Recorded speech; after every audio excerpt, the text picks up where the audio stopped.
तू काय चपलीवरच आला काय? नाही सर शूज आज घ्यायचा आहे. शूज घेऊन टाक. तुम्हाला बोललो होतो मग ते घ्यायचा आहे. निखिल निखिल जाधव. शूज घेऊन टाक. हो सर घेतो सर. आता मग नवीनच आलो होतो मी फ्रेशर. काहीच बेसिक थोडं काय सांगा मला काहीच माहिती नाही. आता तू नवीन आलाय ना, आता हे कसं काय काय रनिंग चांगली झालेली तू यांच्यात नको करू. तू वॉर्मअपचे 5 राऊंड झाले ना, पहिला आठवडा वॉर्मअपचे 5 राऊंड झाले की हे आतल्या ट्रॅकनं 5 राऊंड पळायचे. हो हे आठवडाभर चालू होते. पुढल्या आठवड्यात ते 5 राऊंड पळतो नंतरचे तिथं 8 राऊंड कर. हे असं 1 महिनाभर. त्याच्यानंतर तू जरा येईन स्टॅमिना वगैरे बिल्डअप होईल तुझा. होईल हळूहळू. लोन नको घेऊन. ह्या गोष्टी हळूहळू होणार आहे. तू आता सुरुवात केली.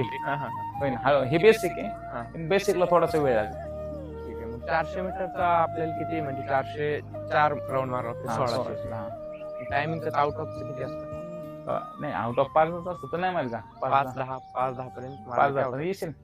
हळूहळू येशील. लगेच नाही. म्हणजे गावाकडे थोडस म्हणजे एखाद्या वेळेस असं जात होतो. 6:40 6:50 येत होतं. पण आता सोमवार डेमो आहे. तू सोमवार डेमो दिल्याच्या नंतर तुझा काय टाइम असेल 6:40. पण त्याच्या 1 महिन्यानंतर तुला तुझा टायमिंग कळेल बाबा इथं आला मग फायदा झाला तो ते तुला कळूनच जाईल. हो फीडबॅक साठी पोरांना विचार. अजून काय आहे का डोक्यामध्ये शंका कुशंका? नाही जेवण तर काल बघितलं. जेवण तर भारीच आहे. जेवण तर काय नाही. ग्राउंड मस्त आहे. करतो आता तुला करायचंय. आम्ही तर तुला सांगायलाय करायचंय तुला. तुम्ही जसं सांगताल तसं करतो मी. काय हळूहळू होईल बाळा सगळं. बुटाडी घेऊन टाक चांगलं. हो घेतो तुला सांगितलं.